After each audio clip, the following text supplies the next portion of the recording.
Ah, mas eu acho legal. Meu filho tocava bateria. Aí eu falava, filha, é legal a bateria, mas se você tiver com seus amigos, não vai dar para você tocar só a bateria.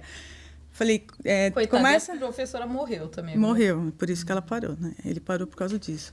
E ele ficou muito abalado, assim, porque ela era muito jovem. E era muito legal. E ela teve uma trombose, né? Nossa. Tipo, ela foi pra UPA passando mal e morreu na UPA. Tipo, na hora ela morreu, assim. E ele ficou meio traumatizado.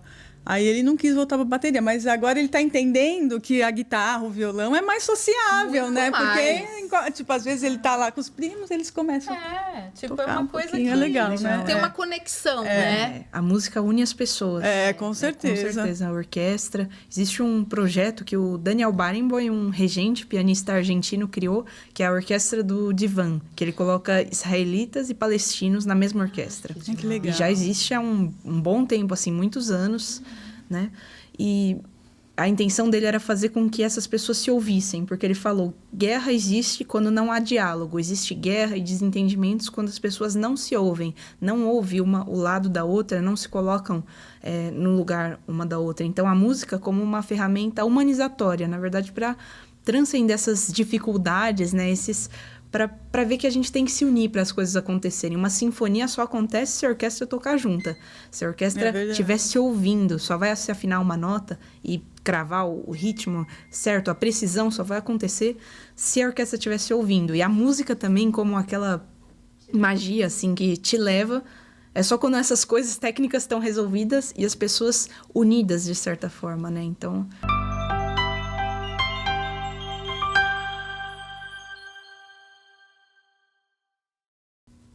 Oi, pessoal, tudo bom? Eu sou a Débora Duarte. Oi, gente, eu sou a Renata Gildice. Estamos começando mais um episódio de Mulheres de Alma. Nossa, e eu tô assim flutuando. Eu sei que a Débora também Com certeza.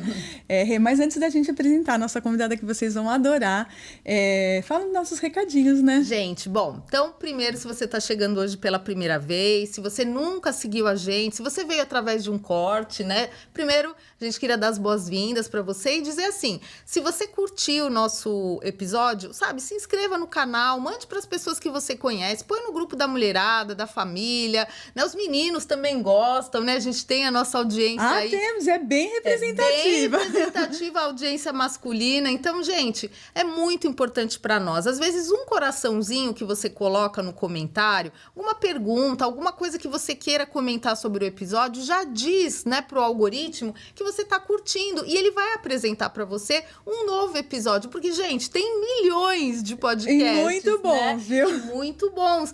Então, na verdade, assim, para você continuar acompanhando a gente, você tem que ativar as notificações, indicar, comentar, porque isso, né, o algoritmo vai entender que você está curtindo e isso também vai aquecer o nosso coração. Com certeza.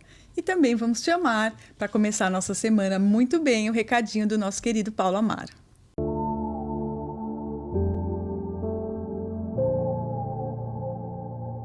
Olá, meninas! Olá, pessoal! Sejam todos muito bem-vindos a este momento dos Sementes de Otimismo. A vida é muito curta, demasiado preciosa, única e a maior das dádivas para ser levada com medo. A precaução é necessária, é claro, mas muito mais é necessária a ousadia. Sem ousar, não se arrisca. Sem arriscar, não se inova, não se conquista, não se deixa marca. Tome as rédeas da sua vida. Ouse arriscar para poder triunfar. Se não der certo, pelo menos você tentou. Você foi e no final não ficará se lamentando por ter sentido o arrependimento do que não fez. Um beijo, meninas, um beijo, pessoal, e até o nosso próximo programa. Muito obrigada, Paulo, um beijão. Nós vamos ver o Paulo, vamos ver o Paulo. Essa semana lá no Benção. O Paulo tá fazendo um trabalho maravilhoso agora do Setembro Amarelo, né? Todo dia ele tá colocando uma mensagem de otimismo, né? Tem muita gente precisando, a gente sabe que é um mês que a gente precisa falar, né, da saúde mental. Então, assim, entra lá nos canais do Paulo. Vamos deixar o link aqui na nossa descrição. Né, para vocês acompanharem também, que é um movimento muito especial que ele está fazendo. É isso aí. Porra, então hoje você apresenta a nossa convidada que tá pessoal. Super no seu tema, né? Exatamente. Tem muita gente que acompanha o podcast aqui e não sabe dessa vertente da minha vida, que é a música. Então, eu queria apresentar a maestra Giovana Elias. Giovana, obrigada por você estar aqui com a gente e por ter aceitado o nosso convite assim tão prontamente. Bom dia, Renata, Débora, muito obrigada pelo convite, a todos que estão nos assistindo. Estou muito feliz de estar aqui com vocês e de conversar sobre um tema que a gente ama tanto. Com certeza. Gente, bom, se vocês estão se perguntando, meu Deus, quantos anos essa menina tem? É uma menina. Meu Deus do céu! Gente, ela vai se apresentar um pouquinho. Se apresenta um pouquinho para nós, Giovana. Fala para você, né, quem você é, de onde que você veio, como que você começou nesse caminho da música. Bom, meu nome é Giovana, tenho 25 anos, eu nasci em São Bernardo do Campo, mas atualmente moro em São Paulo. E a música, eu acho que é algo que te escolhe, assim, porque é meio difícil falar quando foi exatamente, mas a memória mais antiga que eu tenho é com 3, 4 anos de idade assistindo TV Cultura e ficando deslumbrada, assim, com uma orquestra que eu vi, um maestro, eu falei, nossa, que coisa mais linda. E foi o quê? Foi aquele programa Prelúdio? Ai, eu não lembro. Com 3, 4 anos, né? Eu não lembro. Eu acho que eu tava mexendo sozinha na TV também, porque na minha casa não existia uma cultura de ir a concertos ou música clássica, mas isso foi se formando depois que eu entrei na área, né? No início, minha família não apoiava muito a trajetória, mas atualmente eles amam, são entusiastas de música. Não, beleza. E fala um pouquinho da sua formação, né? Porque, assim, a gente tem sempre a ideia que a pessoa que escolhe realmente a carreira musical, né? Ela vai tendo aí, tipo, referências familiares ou às vezes até religiosas. A pessoa frequenta uma igreja, toca. Então, assim, como que você começou? Porque, né, hoje você atua mais na regência, né? Pelo que me consta aí que eu acompanhei. Mas fala um pouquinho como que você começou, se você escolheu algum instrumento para começar, como foi isso? Bom, o comecinho de tudo foi na escola. Com 4 anos de idade tinha aulas de musicalização, que era obrigatório nas escolas regulares mesmo. Então eu toquei flauta doce dos 4 aos 10 anos. Mas Giovana, você tocava ou só dublava? Porque minha filha, eu descobri que ficava lá toda emocionada nos concertos de flauta, e ela falou, ai mãe, eu só dublava, porque eu não sabia tocar. Eu dublava bem, hein? Não, eu tentava tocar mesmo, eu gostava muito, e inclusive já queria fazer aulas de piano ou aulas de algum outro instrumento, né? Eu cheguei a pedir para a família, mas não tive resposta positiva naquele momento. Então, quando chegou na adolescência, época que a gente geralmente se rebela, mas então quando eu tinha uns 11 para 12 anos, eu falei, não, eu vou estudar música porque é o que eu quero, né? E eu gosto muito disso, tenho muita curiosidade, muito interesse, então com a facilidade de ter computador em casa, internet, eu comecei a estudar sozinha e ter contato com o YouTube, assistir vídeo de orquestras. Me conta um pouco, porque isso por exemplo, você começou a aprender, tipo assim, harmonia, como que era? Assim, ou aquelas aulas de pessoas que ficam tutoriais, Um pouco disso tudo, mas eu já entrei numa escola de música logo em seguida, então a base também foi na escola de música, mas foi também procurando livros na internet, exercícios, lendo sobre de curiosidade. Ela gosta mesmo. E meu avô foi a única pessoa que apoiou desde o começo, assim, que não foi contra, e ele que deu os primeiros instrumentos, meu primeiro teclado, e que pagou as primeiras aulas de música, até que eu entrei num coral, que era afiliado à escola de inglês, que eu fazia as aulas, porque minha mãe é professora de inglês, então ela sempre me incentivou a falar inglês. Falou, não, tem que falar fluentemente, porque no mundo inteiro se fala inglês, e isso vai te ajudar na carreira que você quiser, para viajar, para tudo. Então, foi algo que sou muito grata a ela por ter investido isso em mim desde cedo, me ajuda demais na carreira, inclusive a estudar música, porque muitos materiais estão em inglês e alemão, que na época eu ainda não falava, né? Atualmente já falo, estudo o idioma, mas não tem tantos materiais assim em português comparado ao nível, o tamanho da bibliografia em inglês, né? Então, isso também ajudou. Então, minha mãe, ela apoiava no inglês, meu avô apoiava na música, e tinha esse coral da escola de inglês, e que eu comecei a frequentar. Minha mãe não queria muito na época, mas ela ia a todos os concertos, depois ela foi criando um gosto, assim, também. E eu ia nesse ensaio, eu ia a pé sozinha, 13, 14 anos, voltava à noite, ficavam meio preocupados, assim, que eu saía. Mas eu ia porque eu amava, assim, estar no coral, fazer música em grupo. Aquilo foi, nossa, uma coisa inexplicável. Aquilo que a gente estava falando antes de começar o podcast, que é uma sensação indescritível. Cantar em coral, tocar em orquestra, que depois, né, de cantar no coro, alguns anos depois, fui tocar como pianista em orquestra, como solista e também como acompanhadora do fundo da orquestra. E é fantástico, assim, eu amo fazer música em grupo. E nesse coral, na adolescência, o maestro, ele queria engajar todo mundo. Era um maestro Guilherme, ele queria que todos participassem do fazer musical, não só cantando. Então, ele colocava, você toca um pouquinho, toca então com o coral, toque na apresentação, né? E acompanhe o coral. Então, ele foi me dando essas tarefas de acompanhar o coral e de ajudar, eventualmente, num ensaio de naipe, quando necessário. Então, ele foi também muito inspirador, né? Estimulando para que fizesse as coisas. Ele percebeu que você era diferente das outras pessoas, assim, tipo, dos outros adolescentes, assim, ou de repente você se sentia bem pertencente àquele grupo, por exemplo, porque a gente imagina que você já tinha, né, uma vivência musical maior do que aquelas pessoas que, assim, eu já cantei em coral e eu sei que muitas vezes a pessoa, ela tá vendo aquelas bolinhas subindo e descendo, e pra você aquilo significava alguma coisa, você percebia. Na verdade, eu até não tinha tanto, não era a pessoa mais experiente, mas eu era a pessoa mais atirada. Assim, então, pra fazer isso, eu vou e faço. Eu me jogo, assim, de cabeça e dedicação e foco naquilo. Então, eu falei, não, eu vou dar um jeito de cumprir com essa tarefa. Daí, eu estudava em casa ou tentava dar um... da sua mãe, meu Deus do céu, agora ela arrumou um negócio só pra se enfronhar mais ainda, né? Mas eu acho que, assim, a dificuldade ou o esforço, todo mundo vai ter que passar. Acho que você tem que ter, na música, Em outra entrevista, eu falei que o talento é a perseverança, mas eu acho que também é a coragem. Né? O talento também é a coragem, não só a facilidade na música, porque música é exposição. É isso, você tá tem que se expor, né? Até cantando no meio do coro, as pessoas vão estar ouvindo sua voz. Sua voz é uma...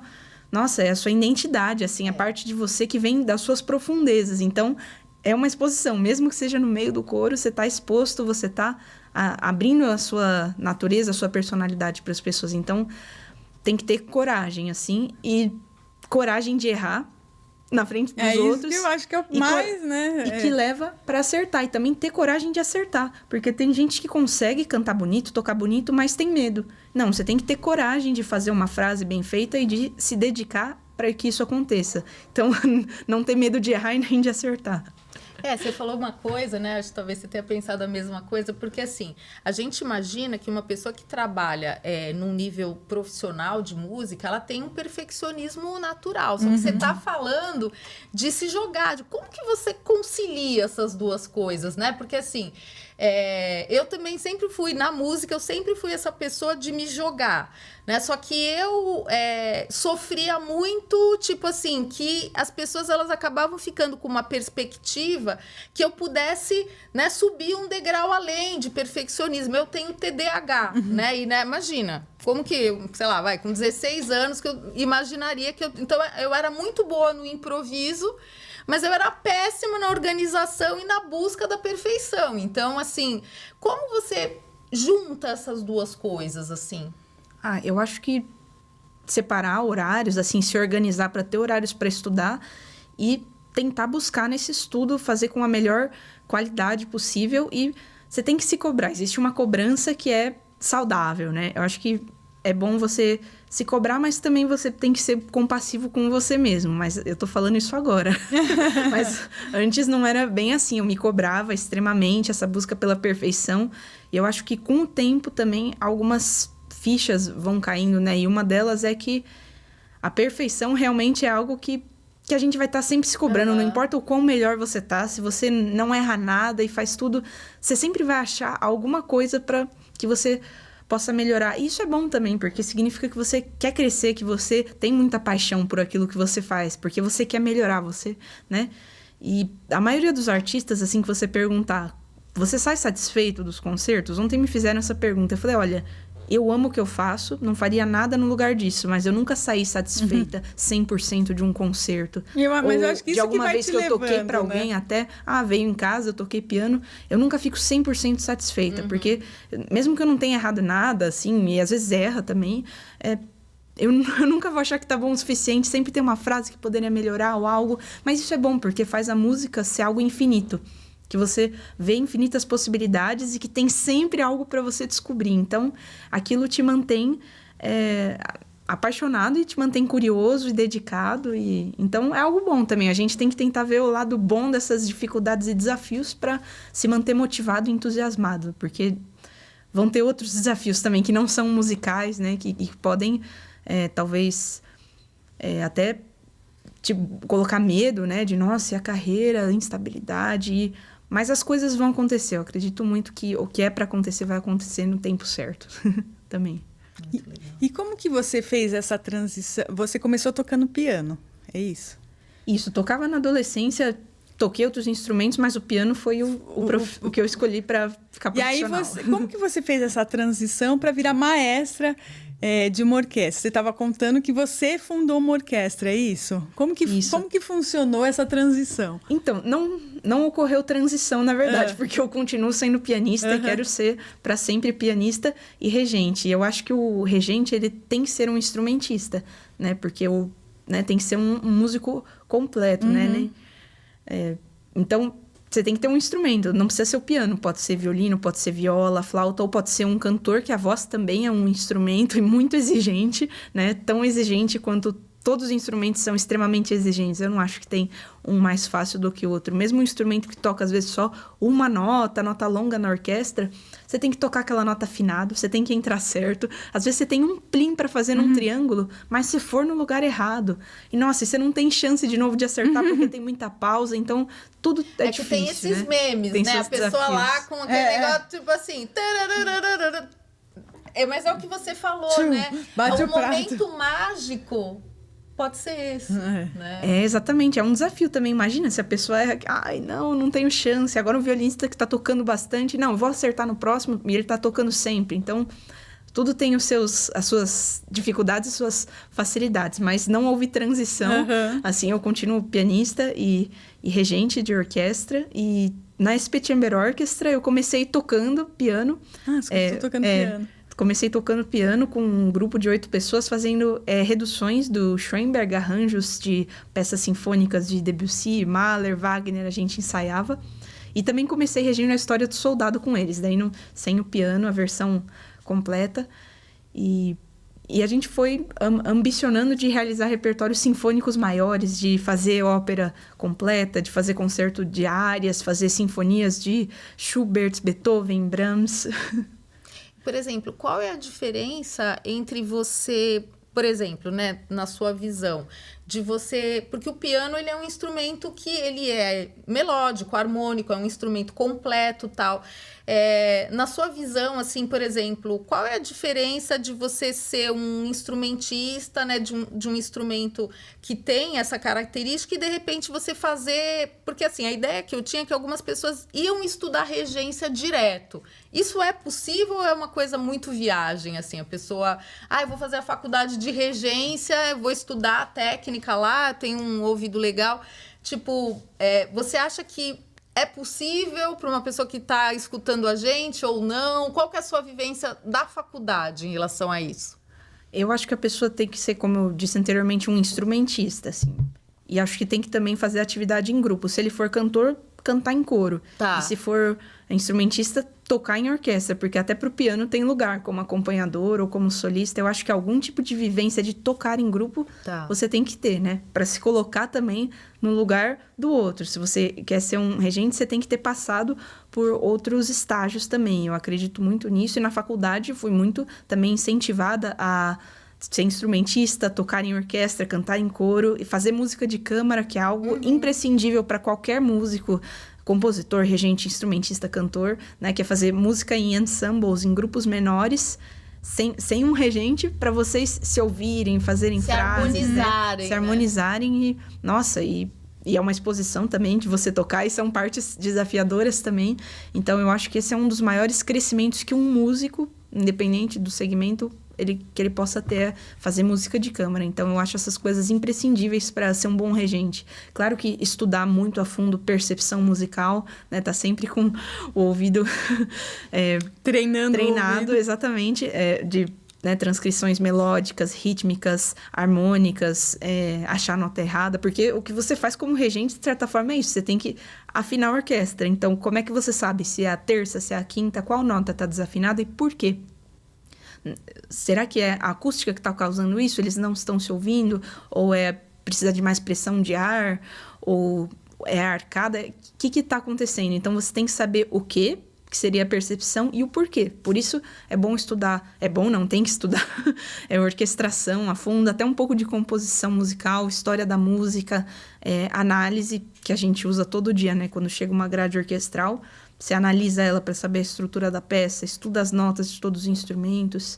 E o piano, ele ajuda porque você pode pôr a grade no piano e você consegue tocar várias vozes ao mesmo tempo, ou pegar uma redução para piano, que os próprios compositores fazem e tocar. Ou quando você vai reger uma ópera, já tem a redução para piano e voz, daí você estuda tocando e cantando. Então, isso ajuda bastante, mas é muito possível. Tem excelentes regentes que são cantores, violinistas, e eles vão ter um conhecimento também bem específico disso.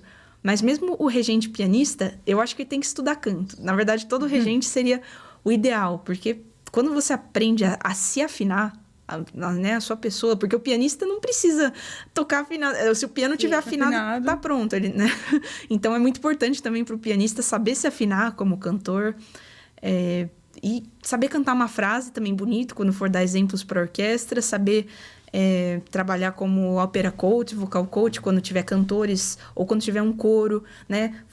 Se tem um espaço que tem muito reverb, vamos pronunciar mais as consoantes, ou saber qual é o tipo de vogal mista para você pedir para uma linha de sopranos que está muito no agudo, ou como fazer o texto ser entendido, como buscar o colorido que você quer, né? Se é um som mais brilhante, mais arredondado do coro, então você tem que ter as ferramentas técnicas para pedir algo e aquilo funcionar. E conseguir, né, balancear com coro e orquestra. Então, você tem que estudar muito, porque quando você tem que tomar esse tipo de decisão, é num espaço curto de tempo e tem que ser sem erro, de preferência, porque você tem, às vezes, 3 horas de ensaio, às vezes você tem os 5 minutos finais para corrigir alguma coisa, então tem que ser direto e assertivo. Então, essa também é uma habilidade que o regente tem que ter, né, de time managing, né, e tentar ser o máximo funcional possível e administrar bem esse tempo para que consiga servir a maioria do grupo, seja o coro, a orquestra, a ópera, o balé, e que possa beneficiar a todos aquele ensaio, né? Às vezes tem uma sessão da orquestra que está dando mais problema, um instrumentista, você não pode focar lá e macerar a pessoa, porque também, né, é uma pessoa que está por trás do instrumento, então ter esse cuidado e pensar, tem 80 pessoas esperando, por que eu vou ficar corrigindo só uma, gastar 15 minutos naquilo? Não, eu preciso ver a maioria. Qualquer coisa você chega depois, pede para a pessoa estudar, ou você vê, faz um ensaio de naipe, algo, resolve assim a situação, mas tomar decisões rápido, assim, eu acho que o regente tem que saber também. Meu Deus, eu tô lembrando do Quadrelli aqui, né, do nosso Quadrelli, um beijo para você. Ele assiste bastante podcast, é um mentor também de carreira e tudo mais, porque existe, Giovana, muita associação entre o trabalho do maestro e um grande coordenador de equipe. Tipo assim, a gente escuta você falar, meu Deus, você com 25 anos, você já tem essa visão. É uma vivência, né? Uma coisa assim. Como você acha que, por exemplo, o estudo de música, hoje você poderia trabalhar, você poderia ser CEO de uma empresa, hoje você é CEO de uma orquestra, vamos dizer assim. Como que você acha que isso poderia ajudar uma pessoa que ela não pretende ser um músico, mas ela gostaria de ter toda essa habilidade, esse olhar, né? Porque eu acho assim, gente, quem nunca tocou na frente de um maestro, né? Eu estudei piano minha vida inteira e tal, e eu tive algumas oportunidades, né? Tipo, umas muito caricatas, assim, que aquilo parecia, imagina, uma adolescente, sabe aquelas coisas de filme, de Hollywood, aquele maestro, aquela bagunça, aquela gritaria. Eu tive essa... As coisas do pica-pau. Pica-pau, E aí eu tive, né, 2 oportunidades, uma com o maestro Jean Reis, que foi meu professor, e também com o João Maurício Galindo, que também foi meu professor, de ver esse momento desse olhar, né? Que aquela coisa... E, lógico, né? Sem esquecer jamais da regente do coro, da Débora Rossi, que foi a primeira regente que me acompanhou na parte de vocal e tal, que você sente que você olha para o seu grupo e você vê a mágica acontecer. Conta um pouco isso. Como isso vira uma metáfora para uma pessoa que ela não quer ser regente, mas ela gostaria de ter essas habilidades. Como você desenvolveu essas habilidades tão jovem e tão rápido? Bom, acho que eu sempre fui, como eu falei, atirada, assim, nas oportunidades, muito animada para fazer as coisas acontecerem, assim. Então, quando tinham trabalhos em grupo na escola, desde cedo, falava, eu faço PowerPoint, ou eu faço a pesquisa. Às vezes eu fazia o trabalho inteiro sozinha e depois dava para o grupo, falava, cada um fala isso aqui. Porque nem se você desse pro naipe, ó, tá aqui sua partitura. E eu gostava disso, e eu não me sentia sobrecarregada nem nada. Eu fazia e me divertia, assim, e gostava também de falar em público nessas apresentações da escola, ou coordenar o projeto, ou tava todo mundo lá, ideias e... Pera, mas como é que vai acontecer? Você faz isso, você... Então, sempre foi natural fazer isso. Eu não sei explicar muito, mas eu sempre me diverti. Nunca foi um fardo pra mim, de tipo, sobrou pra mim, eu vou ter que fazer mais trabalho. Não, sempre gostei de trabalhar muito mais do que a minha obrigação. E eu gosto e faço isso até hoje com o maior prazer e alegria. E eu acho que é isso. Eu também, quando eu percebi que eu tava tendo tarefas administrativas e que a regência também levaria para esse lado, eu comecei a ler mais sobre psicologia, mas não fiz nenhum curso, mas eu li muitos livros, assim, pesquisas, artigos, assisti também vídeos, podcasts, para me inteirar de curiosa também, uma curiosidade minha, e pensei, isso também pode me ajudar a lidar com as pessoas, né, com empatia, com cuidado, porque a gente vai receber pessoas com todos os backgrounds diferentes. A gente não vai saber qual é o background, mas a gente tem que acolher de alguma maneira todas as pessoas. E, Giovana, por exemplo, a gente olhando eu, né, que sou leiga, não a Renata, mas eu, olhando uma pessoa reger uma orquestra, né, o maestro reger uma orquestra. Às vezes dá a impressão que os músicos já sabem o que eles têm que fazer e o maestro tá lá como se já tivesse tudo ensaiado antes e você tá lá fazendo movimentos que eu não entendo nada do que significa. É verdade isso? Já está tudo ensaiado antes e você tem um papel lá no momento mais de... Não sei, de reger, mas que todo mundo já sabe o que está fazendo. Ou não, na hora também as pessoas estão te observando e estão te observando na hora. Estão observando na hora e a música é algo vivo. Não tem como você fazer a mesma música duas vezes. Até se falar para a mesma pessoa toca igual duas vezes a mesma música, nunca vai sair. Não vai conseguir. Nem solo. Em grupo, nossa, mais ainda mais no momento da performance, as pessoas ficam nervosas. Então, o maestro, além de estar lá para comunicar o que foi combinado nos ensaios, do andamento, das dinâmicas, ele está lá também para passar uma segurança para as pessoas e para ajudar, para servir. O maestro, a primeira função dele é servir ao grupo, assim, ele tem que estar na linha de frente, assim, para ser o primeiro a resolver qualquer problema e poupar o grupo. Ele tem que se sacrificar pelo grupo, de certa forma. Eu acredito nisso. Então, ele tem que estar lá para apoiar uma pessoa. Vai entrar um solo de oboé, olha para o oboísta um pouquinho antes, dá a entrada para a pessoa poder fazer o solo da maneira mais confortável possível. Porque se você desampara também, o solo vai sair. Pode ser que a pessoa entre certo, faça bonito. Mas quando você, né, conecta com a pessoa e dá o espaço para ela brilhar, daí a coisa sai melhor, quando a pessoa também está segura. Então, dar esse apoio, principalmente em orquestras jovens, né, que precisam disso. Claro, tem várias orquestras profissionais que fazem vídeos sozinhas, tocam peças dificílimas sem maestro. Isso é possível. Mas o maestro, ele também cria um ambiente em que as pessoas conseguem fazer música também com mais tranquilidade. E o maestro também, ele tem que estar lá para inspirar, para ser o advogado do compositor, né? Então, quando eu tô no pódio, eu não tô fazendo o que a Giovana quer ou o que eu acho bonito, não. Eu tô tentando defender Mozart, Beethoven, eu tô tentando sentir, me conectar com esses compositores que escreveram uma música que também é além deles. É uma coisa cósmica, universal, uma coisa divina. Certeza. E a gente tá tentando passar isso e fazer essa música juntas, que a gente ama. Então, eu tô lá para tentar fazer a música acontecer, resolver os possíveis problemas técnicos, né? Ou até administrativos no background da orquestra.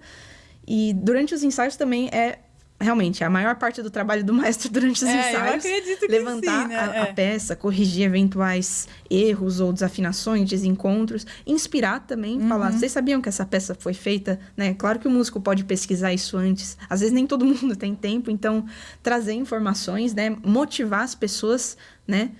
Dar um sentido porque todo mundo tá lá, né? Fazer a gente buscar um objetivo em comum. Porque são muitas mentes, né? Muitas pessoas com muitas histórias e pensamentos diferentes. Então, cada um vai estar buscando uma coisa na música. O maestro tá lá para vamos juntos nessa direção, para unificar. Para organizar, né? Então, num ensaio de, geralmente, 3 horas, entre 2 horas e meia, 3 horas, um ensaio de orquestra, o maestro tá lá, de certa forma, para falar, vamos trabalhar primeiro isso, depois isso, porque cada pessoa vai ter uma opinião. Não, quero passar isso, quero passar aquilo, quero... Né? Então, tem orquestra sem maestro que o ensaio dura 5, 7 horas e cada um ouve e passa uma coisa. E, às vezes, o maestro, ele tá de fora. Ele tá dentro, mas ele tá fora. Então, ele tá vendo o todo. Pera, o que precisa ser feito para que dê certo? Quando a gente tá... Né, lá com a nossa parte, a gente enxerga, ouve muita coisa, principalmente o Spala também tá muito atento, né? Músicos experientes. Mas quando você tá de fora, você tá de fora. Você tá vendo qual que é a coisa mais urgente. Então, o maestro tem que elencar prioridades para resolver também, resolvê-las durante o ensaio. E durante os ensaios, claro, a orquestra vai se formando e a orquestra tem que estar pronta no concerto para apresentar o melhor. Mas mesmo assim, o maestro tem funções, que é inspirar a fazer música, trazer segurança, né, no momento do concerto para que o grupo toque da melhor maneira possível. E para ajudar, eventuais... Acontecem coisas também de nervosismo na hora do concerto. Né? O solista pode se perder, o maestro tem que estar lá para ajudar. Às vezes, sem solista, a orquestra se perde, o maestro tem que estar lá para unir. E é muito mais fácil fazer isso com o maestro do que sem. Então, acontecem pequenas coisas, geralmente. E estamos lá para isso, para ajudar. Eu acho que também o maestro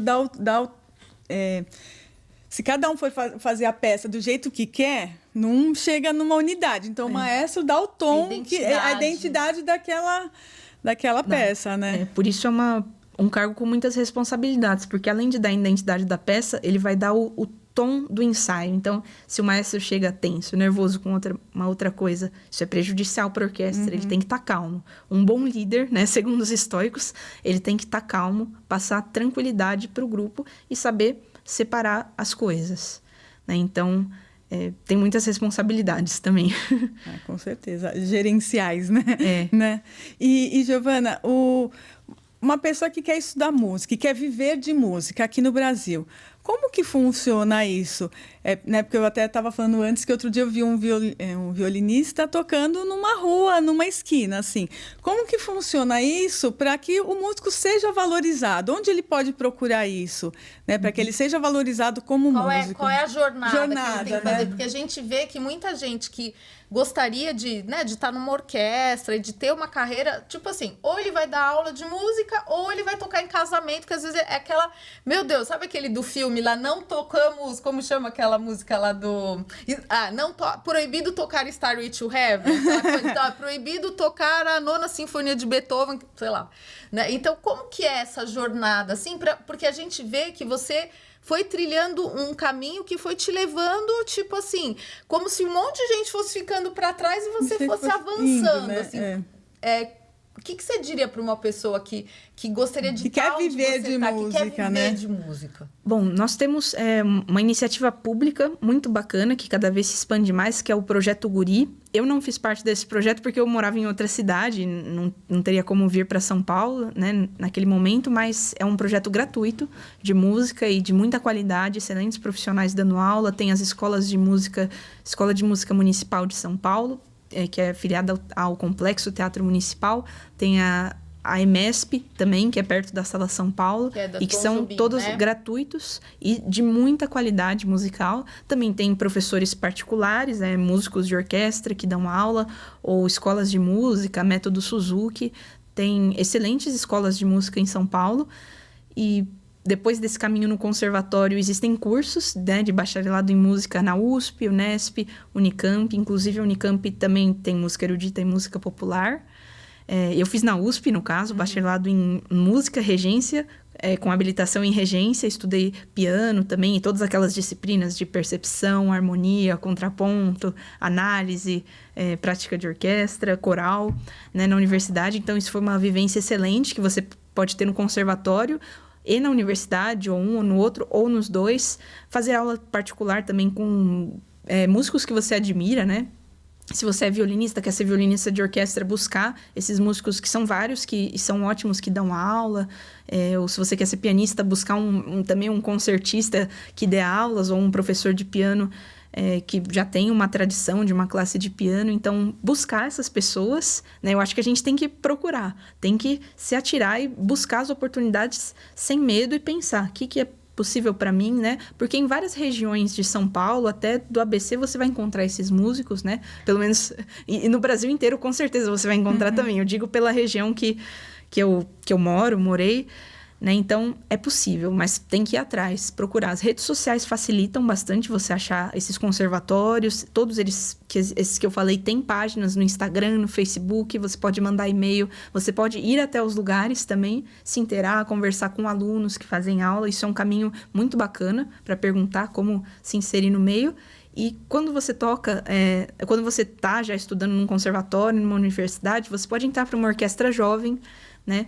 Que tem várias orquestras jovens em São Paulo. Tem a SP Chamber Orchestra, tem a Orquestra de Câmara da ECA USP, tem a Orquestra Jovem do Estado de São Paulo, tem a Orquestra Experimental de Repertório, né? Você pode fazer esse caminho e depois, no futuro, tentar prestar uma prova de orquestra na USESP, no Teatro Municipal, na USB, no Rio de Janeiro também tem ótimas orquestras, no Brasil todo, e tem boas orquestras, estão surgindo cada vez mais orquestras, companhias de ópera, o que é ótimo, que a gente estava conversando antes do podcast também sobre na Europa, porque falam que a Europa é mais fácil, é melhor. Existe uma cultura que respeita muito a música, você anda na rua, tem posters de ópera, de concerto, então realmente está enraizado na cultura, mas lá tem muito de tudo. Então, tem muitas orquestras boas, profissionais patrocinadas, e tem muitas orquestras de um nível também inferior, e tem de todos os níveis, na verdade, mas tem muito de tudo. Então, a impressão é que, nossa, tem muita orquestra boa. Tem, mas também tem muita orquestra amadora, ou de um nível menor, ou de estudantes, né, que estão lutando, porque faz parte do processo, né? Não é direto na orquestra profissional, né? A música é um processo que leva uma vida inteira para você conseguir tocar uma nota do jeito que você quer. Nossa, e mesmo assim não é ainda, nunca chega no jeito exatamente que você quer. Então é uma busca pela perfeição muito grande. Mas não é direto fazia aula, agora já tô na orquestra profissional. Dois pontos, né? A gente tem que passar por uma trajetória, né? É uma trajetória e de uma vida inteira, que eu adorei que vocês falaram isso. É uma vida inteira e é uma vida inteira dedicada à música, né? Porque a música, ela toma uma proporção na sua vida que ela se torna a sua vida e o seu caminho. Não tem como, eu também faço... Não, a música, ela se torna o centro e ela que te guia, assim, na vida. Então, é isso. É uma vida inteira de dedicação à música. Tem a vida inteira para fazer dar certo, para correr atrás. Eu acho que nunca desistir é a coisa mais importante. Mesmo que comece mais tarde, comecei depois dos 20, depois dos 30, depois dos 40. O que importa é começar. Eu já vi gente que começou em todas essas idades e que chegou em níveis altos, assim... Claro que o mercado julga, o mercado quer pessoas cada vez mais jovens para as funções. Mas o mundo... Eu tocava nessa orquestra de alunos, eu era tiazona total. Eu tinha 24 anos. Não, imagina. Não, o mundo verdade, cheio eu sofria bullying, porque, tipo assim, eu era tipo a tiazona mesmo do Big Brother, sabe? Mas era legal. E assim, você falou, né? Acho que a gente não pode, mulheres de alma, a gente não pode deixar de te perguntar. Você falou muito de uma coisa... cósmica, divina, porque assim, eu e a Débora, a gente acredita muito nisso, né, no papel espiritual da música, né, e eu falo que um dia, quando eu estiver do outro lado, eu quero ver esses bastidores espirituais, porque, assim, tem uma conexão, né? Eu acho que quando o maestro te olha, que nem eu falo isso, eu fico arrepiada de lembrar da sensação, porque quando a mágica acontece, parece que abre um portal, assim, como você vê isso? Você tem alguma crença espiritual? Você faz algum ritual? Você tem algum mentor espiritual que te ajuda? Você já se sentiu conectada com algum... algum compositor naquele momento que você está, né, se entregando para aquele compositor e para aquele grupo? Conta um pouquinho dessa... Já que você trouxe isso, né, a gente ficou curiosa. Bom, acho que eu nunca falei publicamente isso, assim, em entrevistas, em nada, mas desde o primeiro momento que eu fazia música quando era criança, eu sentia sempre um arrepio, assim, percorrendo o meu corpo inteiro, e parecia uma coisa que depois falaram, energia.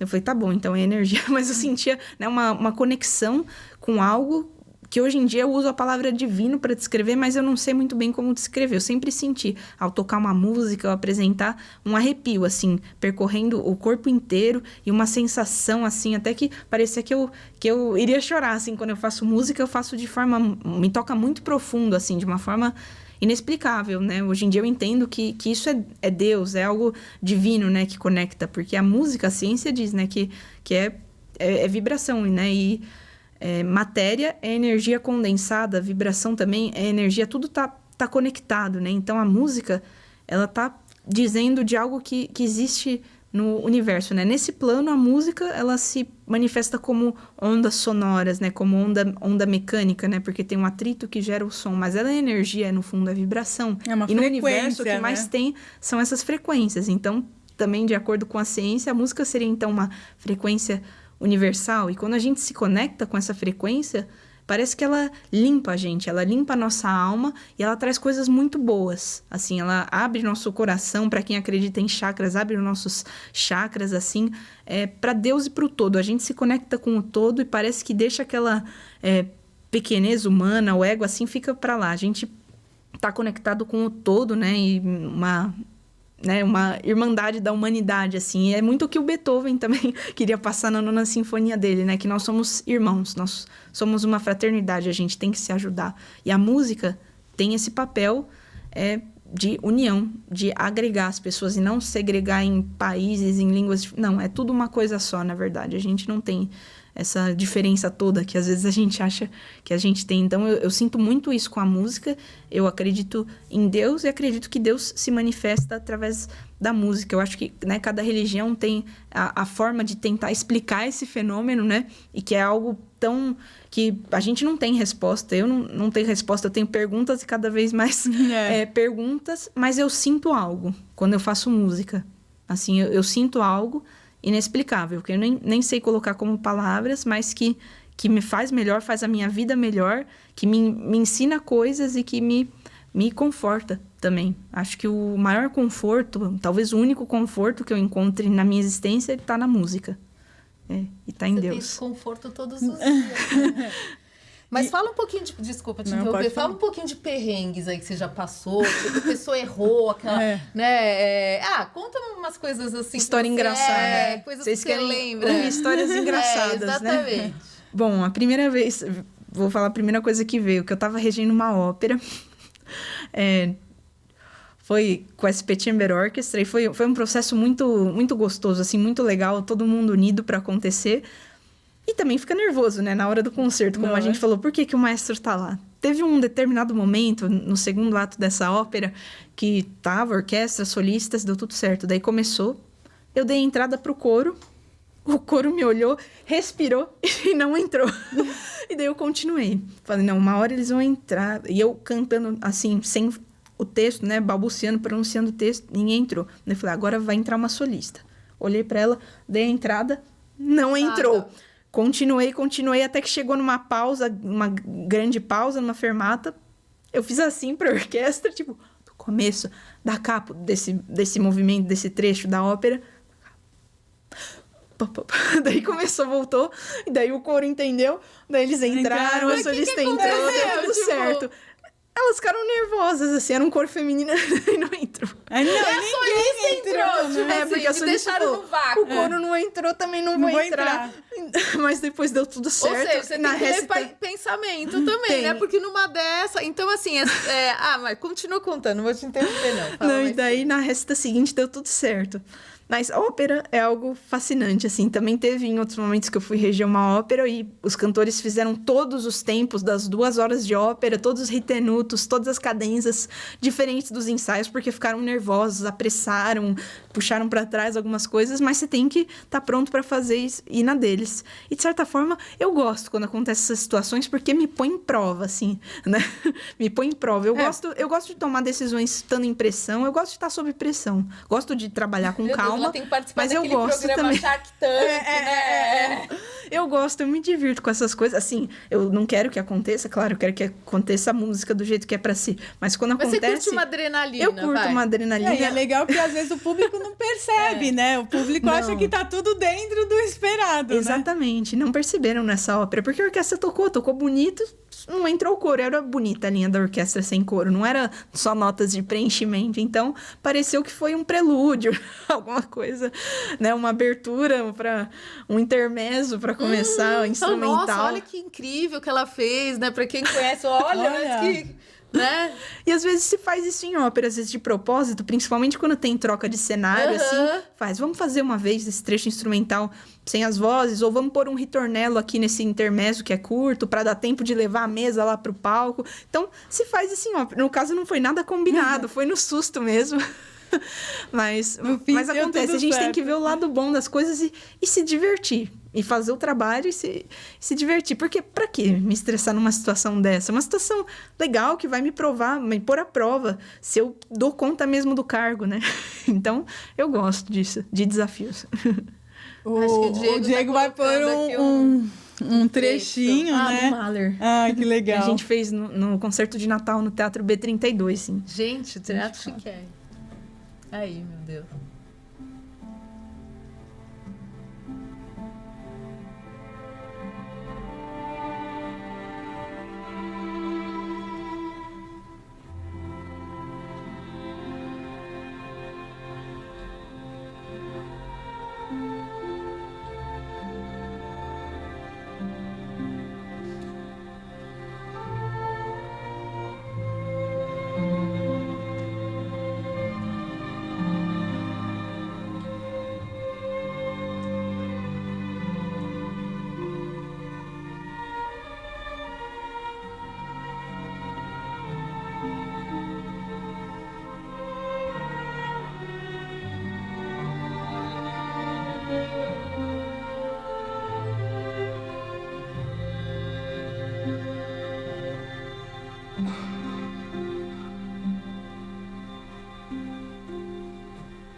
Legal, né?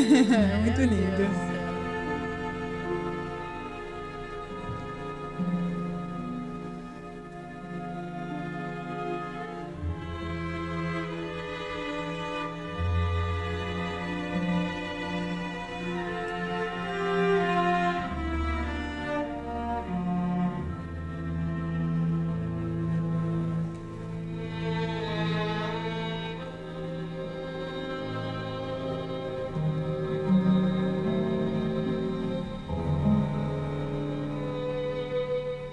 Você vê os músicos olhando, né? É muito legal. Obrigada, Diego. Obrigada. Eu acho que assim, né? Eu acho que nenhuma relação, pelo menos na minha modesta opinião, nenhuma relação, ela tem mais cumplicidade. Eu não tenho filhos, né? A Débora com certeza tem outra experiência, porque ela tem filhos e tudo. Mas eu acho que não existe a relação de mais cumplicidade de um músico com o seu maestro, né? Porque eu acho que, assim, realmente é o olhar, é a respiração, essa conexão, ela é muito forte e é muito viciante, na verdade, né? Minha mãe falava, você é louca, você atravessa a cidade para ir até lá, para cantar, para tocar, para não sei o quê. E realmente, enquanto eu tive possibilidade de fazer isso, eu voltava renovada, né? Porque eu acho que realmente é uma relação muito, assim... É muito sutil, né? Então, eu acho que hoje, por exemplo, você pega, né, a filmagem desse concerto, ela tem uma coisa muito plástica, né? Muito bonita, né? Muito bonita, né? Eu acho que as redes sociais, você sente isso, que você se sente privilegiada por poder, por exemplo, eu tenho algumas pouquíssimas participações minhas em fitas de VHS, que eu falei que eu preciso converter, que eu quero assistir, mas você se sente assim, porque, tipo, toda a sua trajetória musical, daqui pra frente, do dia que você começou, ela vai estar toda registrada e é eterna. Como que você vê isso, Giovana? Eu me sinto privilegiada de estar numa época que a gente consegue colher todos esses registros e me sinto também muito privilegiada de poder ter esse contato com os músicos, né? Pessoas tão especiais, assim, todos os grupos que eu participei, tocando, cantando, regendo, nossa, foram muito especiais e me marcaram, assim, tanto eu como musicista de orquestra, né, instrumentista ou cantora, coralista, nessa conexão com o maestro e também minha como maestra com os músicos é muito especial mesmo. A gente faz amizade, mas é algo além, porque são pessoas buscando a música, então buscando esse ideal maravilhoso, né?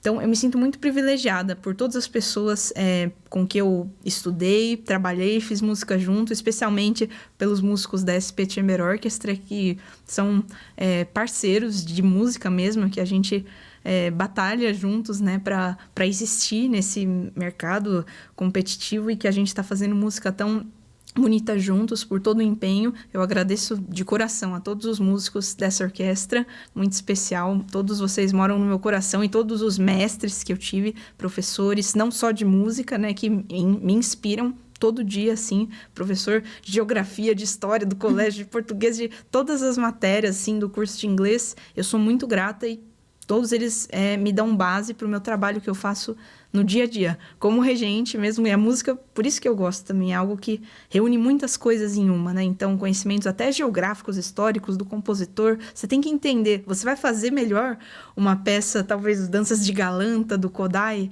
que eu já fiz, ou estudar um Smetana, se você entender o que acontece naquela região, a divisão territorial da Hungria, onde que fica esse lugar Galanta, e onde que ele está agora, né?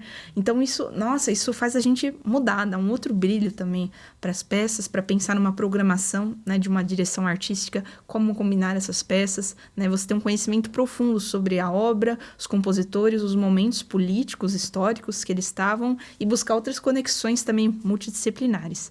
Mas voltando, eu fugi um pouco do assunto, voltando sobre meios tecnológicos, é muito bom, porque isso ajuda a divulgar nosso trabalho, né?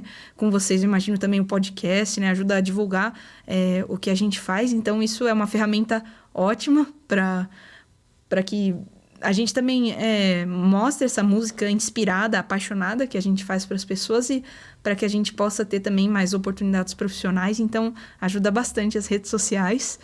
Inclusive, eu deveria postar mais, mas é tanto tempo que a gente tem que ficar lá estudando a partitura que às vezes... E eu não tenho um assessor ainda para postar para mim. Às vezes sim, às vezes não. Então, às vezes não dá tempo. Mas é muito importante fazer postagens regulares nas redes. Porque eu acho que é um meio de chegar a mais pessoas que não teriam acesso, né, a música clássica. E falando disso, Giovana, o que você acha que poderiam ser estratégias para que mais pessoas conhecessem? Porque às vezes a pessoa fala que não gosta, mas nunca ouviu. Né? Nunca teve uma experiência de ir num concerto, né? Então, como que você acha? É um papel que a escola poderia fazer, as famílias poderiam fazer? Como que você pensa essa questão? Com certeza. O compositor Heitor Villa-Lobos, ele lutou muito para colocar música nas escolas.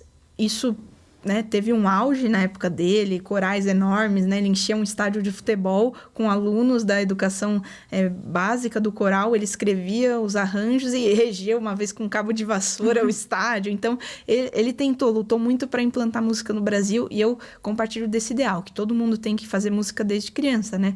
Se a gente aprende a ler, aprende a escrever, a música, ela nos forma como cidadãos, é uma educação do ouvido, né? Então, isso. Quando a gente aprende a ouvir música, a gente aprende a ouvir as nossas palavras, o que a gente diz para o outro, a gente aprende a ouvir o outro, né? No âmbito pessoal e social também, fora do âmbito artístico, né? Porque a arte, ela fala de tudo. Então, essa conexão humana que a gente falou, até das orquestras, né, com pessoas de etnias que estão em guerra, você fazer uma orquestra para elas se ouvirem. Então, a música tem uma função muito densa, assim, eu acho, de humanização, e que não só pelo propósito artístico, de ir a concerto, de seguir a carreira, mas um propósito civilizatório. Deveria ter músicas nas escolas para formar a pessoa. A música, ela forma uma pessoa com pensamento crítico, com opinião própria, né? Isso nem sempre é bem visto, talvez pelos governantes, né? Uma pessoa emancipada, né? Uma pessoa que tem também uma opinião questionadora, uma opinião artística que talvez não vá ser facilmente manipulada por meios de comunicação em massa, né? Porque a música também ela é usada, de certa forma, para o bem e para o mal também, né? Mas nem vou entrar nessa seara neste momento, mas eu acho que é muito importante que todos estudem música, que frequentem concertos. As salas de concerto no mundo inteiro, não só no Brasil, estão tentando cada vez mais trazer público e mais jovens, né? E eu acho que as pessoas têm medo também de ir às salas de concerto, de que roupa eu tenho que ir pra assistir o concerto. Não tenho nem roupa pra ir. Eu tenho que conhecer a sinfonia, o compositor. Não sei que horas que pode bater palma. Ai, meu Deus, não quero dar fora. Vá a hora que você quiser. Bata a palma a hora que você quiser. Vá com a roupa que você quiser. E você vai aprender sobre os compositores, sobre as obras. Quanto mais você for em concertos, você vai criando esse repertório e vai entendendo. Mas vá a um concerto, assim. E tem muitos concertos de orquestras de estudantes, orquestras, né, profissionais que você pode ir. Tem muita coisa gratuita. Vá assistir. Tem bastante. Com certeza. Paulo, tem os concertos matinais na Sala São Paulo, que são gratuitos de sábado e domingo. Tem concertos da EMESP também, que são gratuitos. Da USP, tem da OSUSP, a Orquestra Sinfônica da USP, faz concertos gratuitos. Sábado à tarde, geralmente 4 da tarde. Então, você tem vários polos culturais de nível altíssimo artístico oferecendo concertos gratuitos. No Teatro Municipal de São Paulo, às vezes tem ingressos gratuitos, às vezes é R$5 o ingresso para assistir uma ópera. Então, você tem, né, diversas orquestras de uma qualidade muito boa oferecendo programação gratuita. Assim como tem alguns museus que disponibilizam gratuitamente exposições, também tem orquestras. Então, vão a concertos. Quem puder, que vocês vão amar, vão se divertir. E é para todo mundo. A música é feita para todos. Inclusive, antes, no século XIX, XVIII, todo mundo ia a concertos. Não eram só os reis e os nobres. Ópera era a novela da época. Era onde estava o drama, o que o pessoal queria ver no teatro, porque não tinha televisão, não tinha rádio, né? As histórias, né? A cultura estava lá.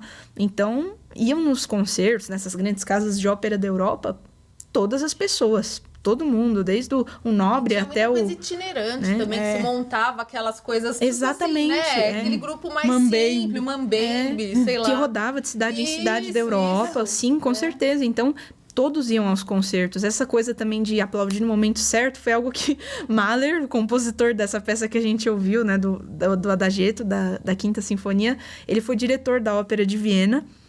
E eu não sei que tipo de situação, se era caótica ou não na época, mas ele instituiu algumas regras. Dentre elas, não aplaudir entre movimentos das sinfonias. É que em Viena o público era muito animado. Então, às vezes, em concertos de Brahms, por exemplo, que a Spetjemer Orchestra está fazendo o ciclo das 4 sinfonias de Brahms no Teatro B32. Estudando para fazer essas sinfonias, eu vi que, às vezes, o público de Viena gostava de um movimento... De novo, faz de novo. E daí fazia de novo o movimento. Ou aí se eles batiam, tudo, se eles batiam muitas palmas no final dos primeiros movimentos, tinha que repetir. Isso desde a época de Mozart, de Beethoven. Então vamos repetir inteiro. E eles começaram a escrever movimentos sinfônicos cada vez maiores. Então, no começo podia ter 3 minutos, depois 5, 10, 15, 17 minutos, um primeiro movimento de sinfonia maior do que várias peças da época. Então, começaram a escrever, os compositores ficaram mais prolixos com o tempo. E Mahler, as sinfonias dele são imensas, assim. Então, imagina, nossa, se alguém pedir bis de um movimento, meu Deus, vai virar já 3 horas de concerto se começarem a pedir bis, se esse público animado se comportar assim. Então, eu acho que por isso ele começou a instituir essas regras de não aplauda entre movimentos de uma sinfonia ou de uma suíte, de algo que tenha movimentos, não aplauda entre. E aí é só no você final. ver o programa, né? Você tem lá o programinha, tem aqueles... Então, e assim, sempre aquela regrinha lá de você tentar ser não tão impulsivo, né? Porque é só você esperar, às vezes sempre tem alguém que de repente já sabe. Mas eu não acho que é tão errado também aplaudir, porque é legal isso. Antigamente, os compositores estreavam uma ópera, o tenor cantou lindamente. Nossa, o público aplaudia no meio da ópera, assim, às vezes no meio da área. Até nem terminava, a orquestra tocando aplaudia. Isso é legal, porque é uma reação espontânea das pessoas. Eu também acho. Eu acho legal. Se for gravado o concerto, daí combina e avisa o público para bater palma no horário certo. Mas se não for gravado, eu acho que é legal essas reações espontâneas. Você gosta, assim, quando acontece... E aquela coisa de aplaudir, aí vai e volta, vai e volta. É legal para vocês isso, assim? Tipo, qual que é a sensação? Que é legal ver que o público teve uma boa recepção, que gostou, é uma onda de energia positiva. Isso é legal. E eu sinto que isso acontece porque o público também quer participar. O público adora interações. Às vezes você tá regendo uma valsa, alguma peça, você pede pro público bater palma no ritmo. Nossa, eles amam e se divertem. Até os músicos, quando estão no público, se divertem. Então, interagir com o público é legal. E esse é o momento do concerto em que a gente ouve eles. Não, eles ouvem a gente. Então, a gente Legal. tá dando voz para eles, tá querendo, né? A luz vai pro público na hora dos aplausos também, né? É legal. Então, é legal para ter essa troca, né? Porque é uma troca, né? Você faz música também para as pessoas, não só para você e para elevação divina. Você faz para compartilhar com as pessoas. É uma doação fazer música. Eu acho que, às vezes, né, os pais reclamam, porque meu filho só ouve funk, só ouve isso. Quantas vezes esses pais levaram os filhos num concerto para assistir uma ópera? Ai, não quero ir, mas leva sem querer ir mesmo. Porque, né? Porque pelo menos uma um contato ele vai ter, né? Única, assim. Eu acho que tem tantas... Hoje em dia, principalmente em São Paulo, como eu disse, cada vez mais concertos acontecendo. Então, vai ter para todos os gostos. E as orquestras estão tentando fazer cada vez mais atrativa a programação. Então... ele pode escolher uma ópera, sempre vai ter algum assunto que vai interessar Com naquela certeza, ópera. Tem muito agora, muito concerto de games, né? Tem, que eu já vi, exatamente. Tem do Star Wars. Não, e eles vão, os jovens. Eu acho muito loucos. legal isso. Tem da Disney. Então, eu acho que, de repente, para um primeiro contato, é muito interessante, tipo, né? não tem como levar numa peça densa, assim. É legal você dar uma olhada no programa para ver se vão ser peças mais curtas, com mais interação, né? Mesmo peças densas, eu já levei pessoas que nunca tinham assistido uma ópera para assistir Rosenkavalier comigo, que é uma ópera densa, enorme, de 3 horas de duração e com 2 ou 3 pausas, assim, no meio. A pessoa adorou, ficou vidrada do começo ao fim. Uma ópera inteira em alemão de 3 horas, com uma orquestração densa e pesada e difícil para orquestra, e uma história também engraçada, meio confusa. A pessoa adorou. Assim, eu acho que tem que arriscar, as pessoas amam. As pessoas amam. Quando elas vão e ouvem, elas veem que é mágico. E principalmente fora de... No YouTube é legal também, mas pessoalmente você ouve toda a orquestra. Não se compara, é outra coisa, não se compara. Você ouvir um grave de um contrabaixo, uma harpa do seu lado. Vibra, né? Tipo, a vibração, ela é muito... Exatamente, ela te leva. Toma, assim, né? É muito legal. E assim... Quais são os seus planos pro futuro, assim? Tipo, o que você pensa daqui pra frente? Você quer, né? Morar fora, sei lá. Tenho muitos sonhos. Muitos sonhos. Dentre eles, que a SP Chamber Orchestra, a orquestra que eu criei, ela possa ter um patrocínio estável e seguir como grupo, porque ela já está mudando a vida de muitos jovens músicos, a mim, inclusive, e de outros colegas. Então, eu gostaria que essa orquestra se erguisse, né? É uma meta de vida minha fazer que essa orquestra dê certo, que gere empregos estáveis para as pessoas, né? Mais do que cachês, porque a orquestra está fazendo um trabalho que merece ser valorizado e que eu acho que vai mudar a vida de muitas pessoas, vai trazer democratização do público. Então, esse é um dos meus sonhos. Claro que eu tenho o sonho de morar fora um dia. E ocasionalmente eu sou regente convidada fora, na França, em outros países. Quando você se posta diante de uma orquestra gringa, assim, enfim, fala um pouquinho, né? Porque a gente tem aquela ideia, gente, é super jovem, tá lá o tiozão lá do contrabaixo. Como que é? Como que eles te recebem? Conta um pouquinho para nós, assim. As pessoas... Qualquer regente que chega na frente de uma orquestra, seja homem ou mulher, ele vai ser duvidado. Será que esse cara tá pronto? Ele se preparou? Né? Então, o músico de orquestra é desconfiado e tá certo. Porque tem de tudo no ramo. Tem pessoas preparadas e outras nem tanto, né? Então, e tem que prezar pela qualidade do trabalho.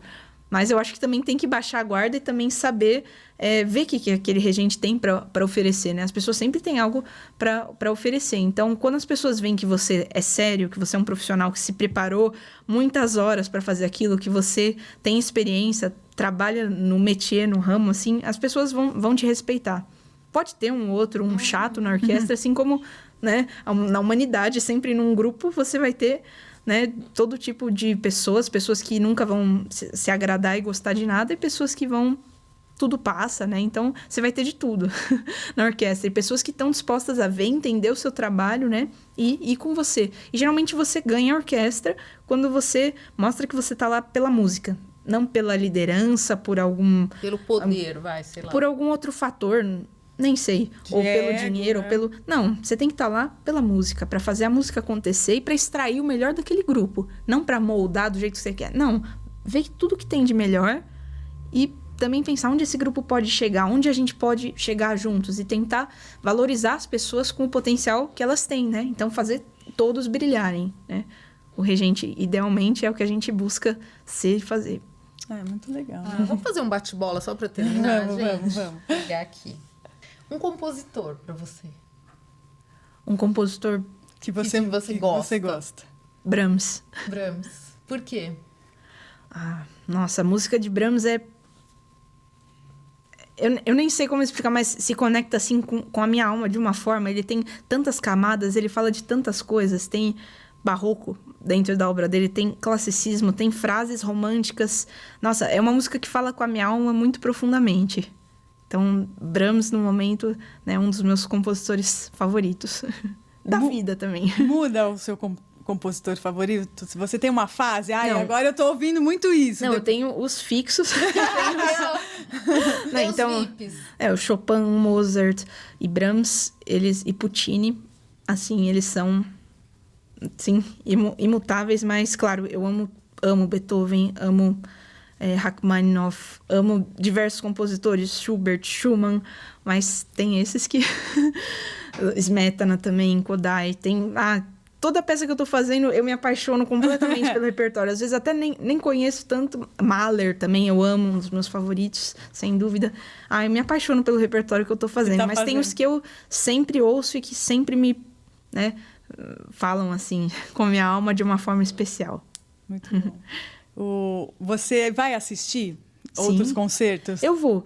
Não tanto quanto eu gostaria, porque... Como eu disse, o estudo em casa demanda bastante. Eu vira e mexe em ensaio de orquestra. Às vezes eu tô com 3 orquestras em uma semana ou 2. Todo dia ensaio, de segunda a domingo. Às vezes eu tô segunda a sexta ensaiando, sábado e domingo gravando em estúdio. Então, é um pouco corrido.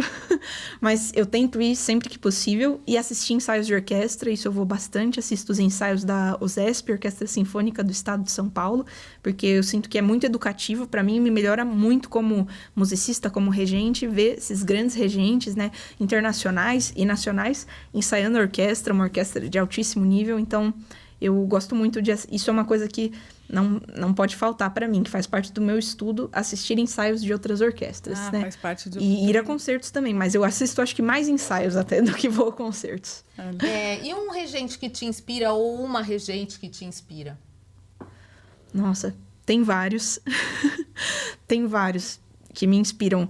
No Brasil, meus professores, Cláudio Cruz, Gil Jardim, são regentes. Fala sério, né? É aqueles que a gente quer autógrafo.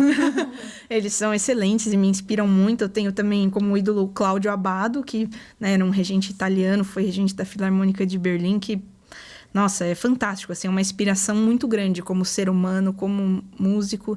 Tem o Daniel Barenboim, o Leonard Bernstein também, Seiji Ozawa, Zubin Mehta, nossa, vários, a Marin Alsop também. É muito bom. Eu vou só fazer uma última pergunta. Uma peça que você não regeu ainda, que é o seu sonho reger? Olha, tem várias, mas a primeira que me veio na cabeça, que é aquela... Eu regi o Adagietto, mas eu gostaria muito de fazer a Quinta Sinfonia de Mahler inteira, porque é uma sinfonia que... Uau! Assim, nem tenho o que falar. Uau! Ela é fantástica e que eu tive o privilégio de assistir pessoalmente todos os ensaios da Filarmônica de Viena no Musikverein, de acompanhar o processo deles. Nem é ensaio, porque já tá pronto, assim, mas de como é possível melhorar uma coisa que já está perfeita, incrível. Que já está perfeita. Então me tocou muito assim ver isso naquela sala, porque aquela sala que provavelmente foi, ou na Konzerthaus foi estreada essa peça e que foi tocada muito na época, então foi escrito para lá.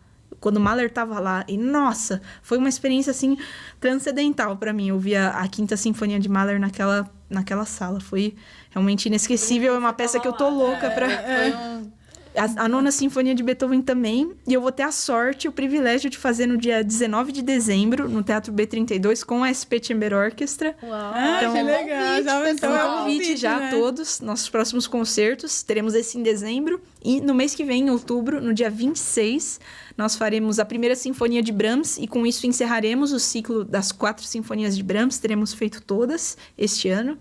E receberemos o solista, o chefe dos violoncelos da OSESP, Kim Bach-Dinitzen, para tocar o concerto de Elgar para violoncelo. Que legal. Então estão todos convidados a vir aos próximos concertos da SP Chamber Orchestra, também acompanharem a orquestra no nosso Instagram, que a gente posta vídeos, atualizações, novidades. Nós vamos deixar também com certeza. Na descrição do vídeo o Instagram. Mas vamos voltar para pro nossos terra, né? patrocinadores. Falar que nós também precisamos de Vamos, apoiadores como a Três Irmãs, né? Eu acho que quando você... ontem o pessoal foi o assunto do dia, um piano na sala, né? Então, enquanto você não tem um piano na sala, você pode ter, né, as lindas melhores almofadas, né? O melhor ambiente para receber, né, a música, porque eu acho que a sala é um lugar, Com né, certeza. que recebe os músicos. E você né? pode muito bem assistir no YouTube, numa Exatamente. sala bem confortável. Com certeza. A Então, música surgiu nas salas, né? A Camera Music, música de câmara, né? Os Exatamente. pequenos concerts, ensembles, né? Então, Exatamente. muito importante. E se você gosta de cozinhar também, gente, se você quer uma alimentação mais equilibrada, mais saudável, a gente vai ter agora, né, além dos nossos livros que a gente sempre divulga aqui, a gente vai ter no dia 20 de setembro, das 9 ao meio-dia, a gente vai ter lá no Shopping Vila Lobos, a gente vai ter um evento muito legal de gastronomia. Eu e a Débora, não a Débora, minha irmã, Não vai eu. estar lá com certeza com a gente. A Débora Pereira, que é nutri com a gente também, né? E que acompanhou toda essa minha trajetória musical, no coral e tudo mais, mas a gente vai cozinhar coisas saudáveis, coisas fits, dentro da linha low carb e também com os óleos essenciais. Então, a gente vai ser um valor extremamente acessível. Mande para os seus amigos, pega Como aquele diz o grupinho. Lelê, é o valor social. É o valor social, totalmente Né? social. Né? E você vai poder passar uma manhã super divertida com a gente, degustar coisas, conhecer, vai ter sorteio, vai ter um monte de coisa. Três Irmãs vai estar lá sorteando também. Então, entre em contato com a gente pelo direct, para você se inscrever pelo Simpla. É muito, muito fácil a inscrição para a gente se encontrar e ter uma manhã. A gente está muito feliz porque a gente está retomando, né? Antes da pandemia a gente dava muitos cursos, então agora a gente está retomando aí esses cursos presenciais e vai ser literalmente uma celebração. É isso aí, agradecer muito, Giovana, que aceitou nosso convite. Nossa, realmente, olha, foram horas assim que me trouxeram muita felicidade de ver que a música, ela continua, ela né? vai prosseguir, ela vai continuar encantando pessoas, né? E que você tem um sucesso assim retumbante, a gente vai estar te acompanhando, torcendo muito por você. Ai, muito obrigada, Renata e Débora. Eu me senti muito acolhida aqui, foi muito bacana, muito inspirador. Senti também a boa energia de vocês, dá pra ver o quanto vocês amam e adoram música. Então, gostaria de convidá-las também aos próximos concertos. Eu faço questão de dar ingressos para vocês irem aos próximos concertos da SP Chamber Orchestra. Vamos estar E juntas, sim. muito obrigada, desejo muito sucesso, todo Obrigada. sucesso do mundo a vocês, em suas trajetórias, ao podcast, vida longa Obrigada. ao E vai vir podcast. muitas vezes, viu, gente? Quando ela estiver na Europa, a gente faz online. É isso aí. E agradecer também vocês que estiveram com a gente, que nos muito acompanham, obrigada. né? Continuem com a gente, compartilhem esse episódio, para que a gente Muito possa inspirador, continuar né? tendo outros convidados, outros Exatamente. episódios. É muito importante o apoio de vocês. Com certeza, Tá bom? pessoal. Tchau, tchau. Tchau, tchau.